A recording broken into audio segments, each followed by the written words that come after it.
Halo teman-teman, Assalamualaikum warahmatullahi wabarakatuh.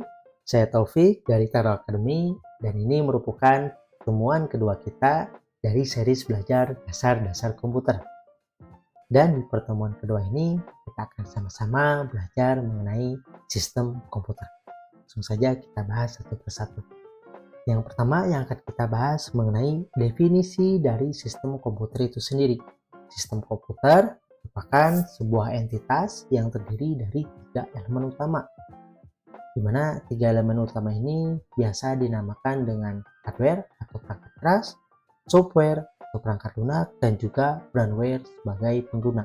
Dari ketiga elemen ini, ketiganya saling berkaitan satu sama lain dan menjadi bagian dari sebuah sistem komputer. Jadi, jika dari ketiga ini tidak ada, maka sistem komputer tidak akan berjalan. Selanjutnya, mari kita ulas satu persatu dari ketiga elemen utama ini. Yang pertama ada hardware atau perangkat keras. Hardware ini merupakan sebuah komponen fisik yang dapat kita lihat dan juga dapat kita pegang. Dan di mana di hardware ini terbagi dari beberapa komponen. Ada yang dinamakan dengan input device atau perangkat masukan. Di sini ada keyboard dan mouse. Ada juga yang dinamakan output device atau perangkat pengeluaran, dan di sini contohnya ialah monitor. Selanjutnya ada yang dinamakan proses device, dan proses device ini ialah otaknya komputer yang ada dalam sistem unit atau CPU. Dan yang terakhir ada yang dinamakan storage device atau perangkat penyimpanan. Dan dalam storage device ini terbagi juga ke dalam penyimpanan sementara dan juga penyimpanan tetap atau jangka panjang. Untuk penyimpanan sementara contohnya ialah RAM, sedangkan untuk penyimpanan jangka panjang atau tetap ialah hard disk atau hard drive. Selanjutnya, elemen berikutnya dinamakan software atau perangkat lunak, di mana di software ini merupakan serangkaian program yang berisi perintah kepada perangkat keras untuk melakukan tugas tertentu. Dan dalam software sendiri ada yang dinamakan sistem operasi yang memiliki peran sebagai pengelola sumber daya dan menyediakan antarmuka untuk pengguna.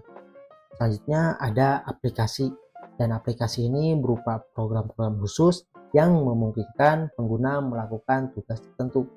Yang terakhir ada bahasa pemrograman atau bahasa program, di mana bahasa program ini merupakan translator dari bahasa mesin ke bahasa manusia. Dan asalkan teman-teman tahu bahwasanya komputer tidak mengerti bahasa manusia. Komputer hanya mengerti bahasa biner atau bahasa yang terdiri dari angka 1 dan 0.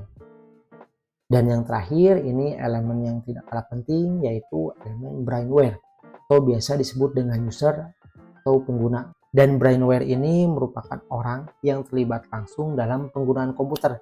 Biasanya mencakup para ahli-ahli IT yang merancang, mengembangkan, dan memelihara sistem komputer. Dan dalam brainware sendiri ada yang dinamakan end user, yaitu pengguna akhir yang menggunakan aplikasi, dan ada juga yang dinamakan administrator atau administrator sistem yang merawat perangkat keras, dan yang terakhir ada yang dinamakan development atau pengembang perangkat lunak. Dan dari ketiganya ini berkaitan satu sama lain, di mana si hardware membutuhkan software agar dapat berfungsi, sedangkan software membutuhkan hardware untuk dapat dieksekusi. Dan selanjutnya brainware akan menggunakan hardware dan software untuk menyelesaikan tugas-tugas tertentu. Contoh misalkan saya sebagai end user akan mengetik di keyboard menggunakan aplikasi Microsoft Word untuk tujuan pekerjaan atau studi. Nah, dengan demikian, sistem komputer bekerja secara harmonis dengan keterkaitan yang erat antar perangkat keras atau hardware, software, ataupun brainware. Dan dari keseluruhan sistem ini menciptakan lingkungan di mana pemrosesan data dan pencapaian tujuan dapat dilakukan secara efisien dan efektif.